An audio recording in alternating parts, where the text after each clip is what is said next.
சன்லேண்ட்ல சமைச்சா சக்தி தானா வரும். கேரியர்ல நான் முடிக்காம போன ஒரே ஒரு கேஸ் சேனாபதி. சென்னை சில்க்ஸின் தரமான ஆடி பெருமை மிக ஆடி. சின்ன வயசுலேருந்து எனக்கு ஆம்ஸ்ட்ராங்க தெரியும். இவருக்கு இன்னொரு முகம் இருக்கு. ஆருத்ரா 5000 கோடி ரூபாய் மோசடி, பொதுமக்கள் பணம், 50 பேர் சூசைட் பண்ணி செத்து போயிருக்கு. இந்த பணத்தை விளையாடுறது பிரிக்கிறதுல தான் பிரச்சனை. ராஜசேகர், ஹரீஷ்னு ஒருத்தன் டைரக்டராக இருந்தான். ஆர்கே சுரேஷ் சினிமாவில் இருக்கவர் அவரு. அதில் ஆம்ஸ்ட்ராங்கும் இருந்தார். எனக்கு தெரிஞ்சு 10 crores மேலே இனிஷியலாகவே அவருக்கு அந்த பணம் விநியோகிக்கப்பட்டதா போலீஸ் தரப்புலேருந்தே நமக்கு கூப்பிட்டு சொன்னாங்க. அதுக்கு இல்லாமல் ஆர்கே சுரேஷை விசாரித்தாங்க, சம்மன் பண்ணி வெளிநாட்டிலேருந்து கூட்டிகிட்டு வந்தாங்க. ஹரீஷ்ன்றவரை கைதே பண்ணாங்க. அந்த ராஜசேகருக்கு நெருக்கமாக இருந்து அவரை கிட்டத்தட்ட கடத்தி எடுத்துகிட்டு போயிட்டு அவர்கிட்ட காசு வாங்கின ஒரு ஆளாக ஆம்ஸ்ட்ராங் இருந்தார். எக்மோரில் ரஜினின்னு ஒரு லாயரை வெட்டி கொள்றாங்க. அதுக்கு பின்னணியிலையும் ஆம்ஸ்ட்ராங் இருந்ததா பேசப்பட்டார். ஆற்காடு சுரேஷ்னு ஒருத்தன் படுகொலை செய்யப்படுறான். அதுக்கு பின்னணியிலையும் இவர் இருந்தார். இவரோட கேரியர் ஸ்டார்டிங்ல பூவை மூர்த்தியார் கட்சியில இருக்காரு. அங்க ஒரு கொலை நடக்குது. அதுலயும் இவர் பேர் அடிபட்டுச்சு. நிழல் உலகத்துல இவருடைய தலையீடு அதிகம். இவர் இல்லாம எந்த லேண்ட் டீலிங்குமே நடக்காது. காவல்துறை தரப்புல சொல்லும்போது அவர் மேல எந்த வழக்குமே கிடையாது. இதுக்கான காரணம் கூட ஏற்கனவே அந்த பழிக்கு பழி வாங்குறது தான் அப்படின்றது தான் அவங்க ப்ரொஜெக்ட் பண்றாங்க, பேசுறாங்க. ஏன் கொண்டாங்கன்ற ரீசன் எனக்கு தெரியும். கொலைய குற்றத்தை ஒத்துக்கிட்டு சரணடைஞ்சவங்க தான். அவங்களுக்கு மட்டும் 10 கோடி ரூபாய் பேசப்பட்டிருக்கு. இது ஃபைனான்ஸ் பண்ணியிருக்காரு ஒருத்தர். அவர் பேரை நான் இப்போ ரிவீல் பண்ணல. அவர் ஆம்ஸ்ட்ராங்கால மோசமாக பாதிக்கப்பட்டிருக்காரு. அவர் ஒரு 2500 கோடி ரூபாய் கேட்டு மிரட்டப்பட்டிருக்காரு. யாரால? ஆம்ஸ்ட்ராங்கால ஆம்ஸ்ட்ராங் டீமால. தமிழ்நாட்டில் இருக்கக்கூடிய நம்பர் 1 ரவுடிஸ். இன்னொரு பெரிய பணக்காரர், அவர் பேரும் இப்போ நம்மளால சொல்ல முடியாது. அவரும் பெரிய rowdy, south. So it is a well planned murder. Surrender ஆகிறவனுக்கே 10 கோடி கொடுக்குறாங்கன்னா டோட்டல் மர்டர் எக்ஸிக்யூஷன் பிளானுக்கு 100 கோடி ரூபாய்க்கு மேலே தான் கொடுத்துருப்பான். அந்த அளவுக்கு த்ரெட்டு இருந்திருக்கு. இது ஆருத்ரா மோசடியில தான் இருந்திருக்கு. இன்னைக்கு நம்மோட மூத்த பத்திரிகையாளர் திரு நக்கீரன் பிரகாஷ் அவர்கள் இருக்கார். அவர்கிட்ட நிறைய விஷயங்களை பேசலாம். வணக்கம் சார். வணக்கம் சரவண ராம்குமார் அவர்களே, வணக்கம். பகுஜன் சமாஜ் கட்சியினுடைய மாநில தலைவர் ஆம்ஸ்ட்ராங் அவர்களுடைய படுகொலை, முதல்ல இதை நீங்கள் எப்படி பார்க்குறீங்க? இது நான் ஒரு துரதிர்ஷ்டவசமாக தான் பார்க்குறேன். என்னோட சின்ன வயசுலேருந்து எனக்கு ஆம்ஸ்ட்ராங்க தெரியும். நல்ல டைப்பு, பழகிறதுக்கு நல்ல டைப்பு. நிறைய பேருக்கு உதவி பண்ணியிருக்காரு. நிறைய வழக்கறிஞர்களை உருவாக்கியிருக்காரு. தலித் உரிமைகளுக்காக போராடின ஒரு ஜீவன். இவருக்கு இன்னொரு முகம் இருக்குது, ராபின்ஹுட் முகம். இந்த சைடில் தலித் உரிமைகளுக்காக போராடுறது, நிற்கிறது அப்படின்ற ஒரு கெரியர் இருந்தாலும், இன்னொரு சைடில் பல நிழலுலக சமாச்சாரங்கள் அவருக்கு இருக்குது. ஸோ நிழல் நிஜத்தை மிஞ்சின ஒரு சம்பவம் தான் இது. ஸோ இவரோட நிழல்கள் பின்னாடி தான் இருந்தது. இவருடைய நடவடிக்கைகள்லாம் பின்னாடி தான் இருந்தது. அதுக்கேற்ற ஒரு கேர்ஃபுல்னஸோடு இவர் தன்னை பாதுகாத்துக்கிறதுக்கான விஷயங்களோடு அவர் இல்லை. அப்படி இல்லாத ஒரு சந்தர்ப்பத்தில் இவரோட நிழல் நிஜத்தை அடிச்சிடுச்சு. இதுதான் அவருடைய மரணம். அவருடைய மரணத்திற்கு அவரோட ஆக்டிவிட்டீஸ் தான் காரணம் அப்படின்றது என்னால் தெளிவாகவே சொல்ல முடியும். ஆனால் இன்றைக்கி நம்ம பார்க்குறோம், அவர் மறைவுக்கு பிறகு நிறைய நல்ல காரியங்கள்லாம் செஞ்சுருக்காரு அப்படின்றது தான் நிறைய போர்ட்ரேட் பண்ணுறாங்க. ஆனால் ஒரு சிலர் சொன்ன மாதிரி ஒரு நெகட்டிவ் ஒரு ஃபேஸ் இருக்குது அவருக்கு அப்படின்றதையும் சொல்கிறாங்க.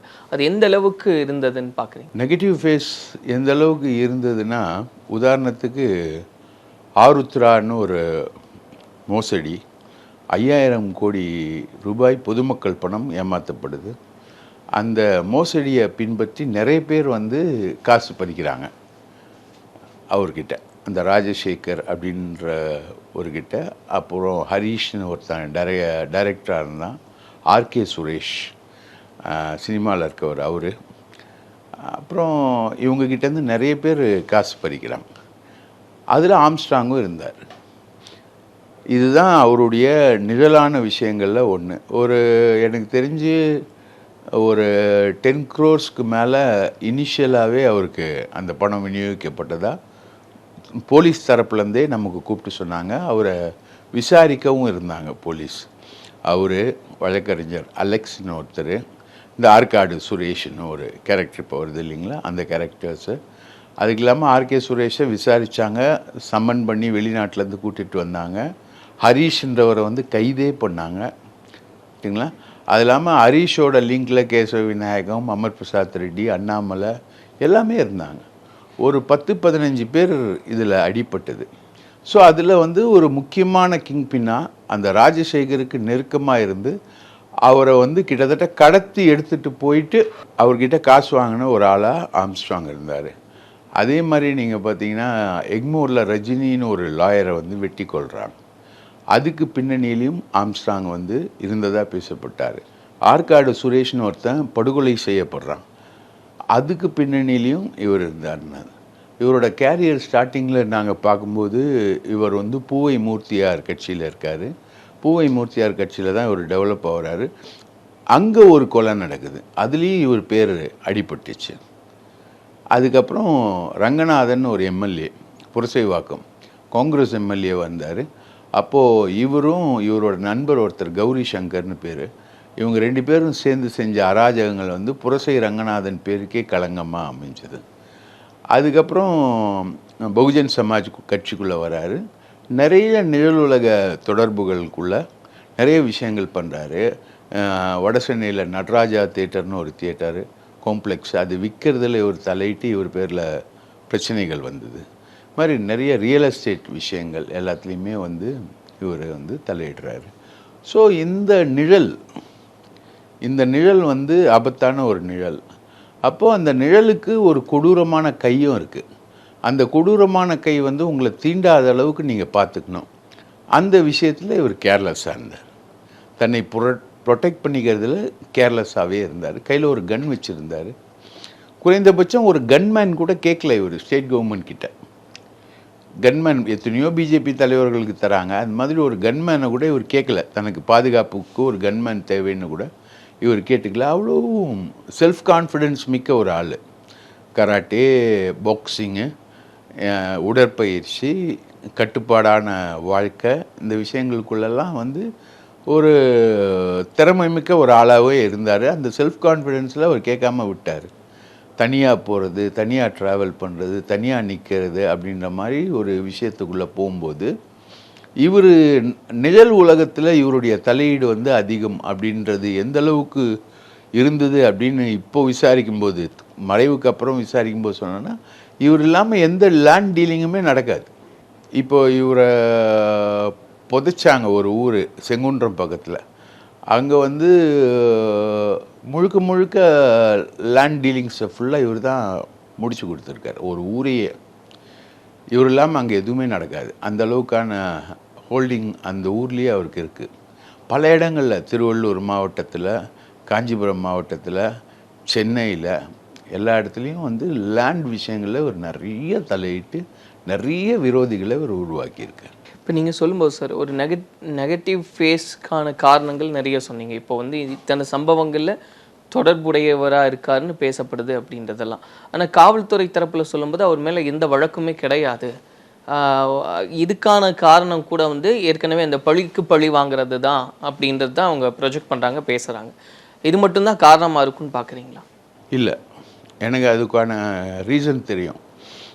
ஏன் கொண்டாங்கன்ற ரீசன் எனக்கு தெரியும். இப்போ நான் விசாரிக்கும் போது வரக்கூடிய விஷயங்கள், இந்த கொலையை, குற்றத்தை ஒத்துக்கிட்டு சரணடைஞ்சவங்க தான் பழிக்கு பழி வாங்க சரணடைஞ்சவங்க.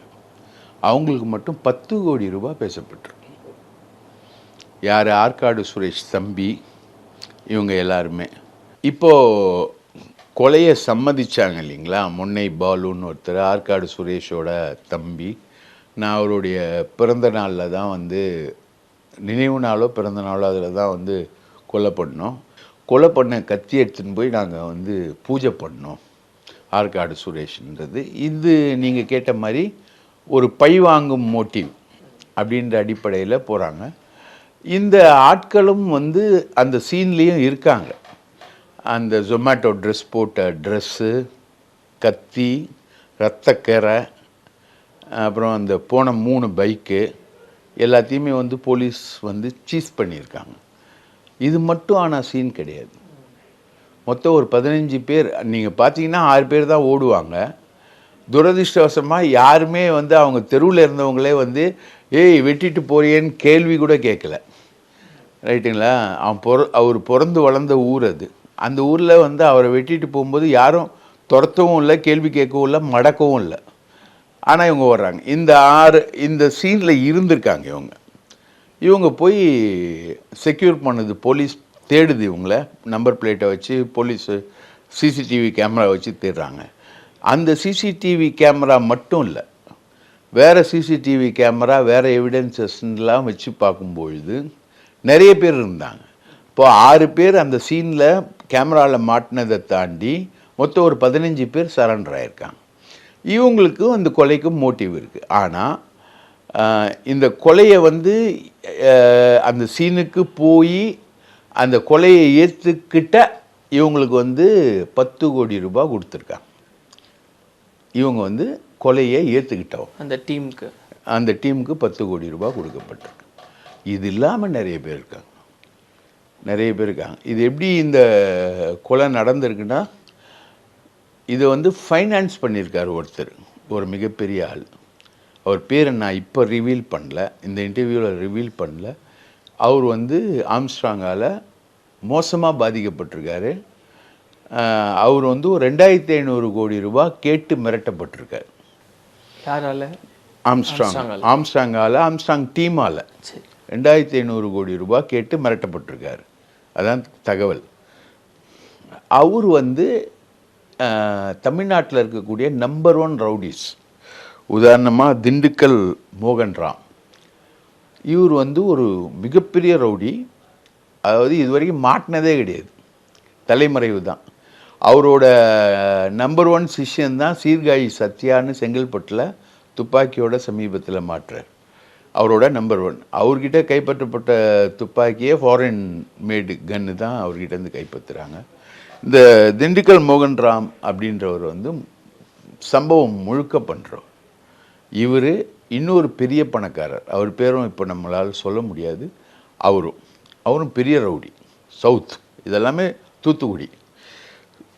இவர் வந்து திண்டுக்கல். இவங்க 2 பேர். அது இல்லாமல் இந்த கொலையை வந்து முன்னணியாக நின்று செஞ்சது யாருன்னா நெட்டூர் கண்ணன் அப்படின்னு ஒரு ஃபிகர். இவர் வாடகை கொலையாளி. வந்து வெட்டிட்டு, யாராக இருந்தாலும் வெட்டிட்டு, இப்போ நானாக இருந்தால் கூட நாளைக்கு வெட்டிட்டு க்ளோஸ் பண்ணிவிட்டு போயிடுவார். இன்னொருத்தர் வந்து பாயாசம் பரமசிவன். இவர் பேர் பரமசிவன், இவர் பேரை பாயாசம்னு கூப்பிட்றாங்க. இவங்க தான் இது எக்ஸிக்யூட் பண்ணது. இதில் திண்டுக்கல் மோகன்ராமு, நெட்டூர் கண்ணன், பாயாசம் பரமசிவம், இது இல்லாமல் சீசிங் ராஜான்னு ஒரு அக்யூஸ்ட், அவன் வரான். சைதை சுகு, நாகேந்திரன், இவங்க எல்லாமே வராங்க. So it is a well planned murder to the. இதுக்கு வந்து இப்போது சரண்டர் ஆகிறவனுக்கே 10 கோடி கொடுக்குறாங்கன்னா, இந்த டோட்டல் மர்டர் எக்ஸிக்யூஷன் பிளானுக்கு 100 கோடி ரூபாய்க்கு மேலே தான் கொடுத்துருப்பாங்க. பல நூற்றுக்கணக்கான கோடிகள் தான் கொடுக்கப்பட்டிருக்கும். ஸோ இது வந்து அந்தளவுக்கு த்ரெட்டு வந்து இருந்திருக்கு. இது ஆருத்ரா மோசடியில் தான் இருந்திருக்கு. 5000 கோடி ரூபாய் மோசடி, பொதுமக்கள் பணம். 50 பேர் சூசைட் பண்ணி செத்து போயிருக்கு. இந்த பணத்தை விளையாடுறது, பிரிக்கிறதுல தான் பிரச்சனை. This amount to murder. இதில் வந்து நிறைய பேர் இன்வால்வ் ஆகியிருக்காங்க. சன்லேண்ட்ல சமைச்சா சக்தி தானா வரும். ஓடவும் முடியாது, ஒளியவும் முடியாது. சென்னை சில்க்ஸின் தரமான ஆடி பெருமை மிக ஆடி.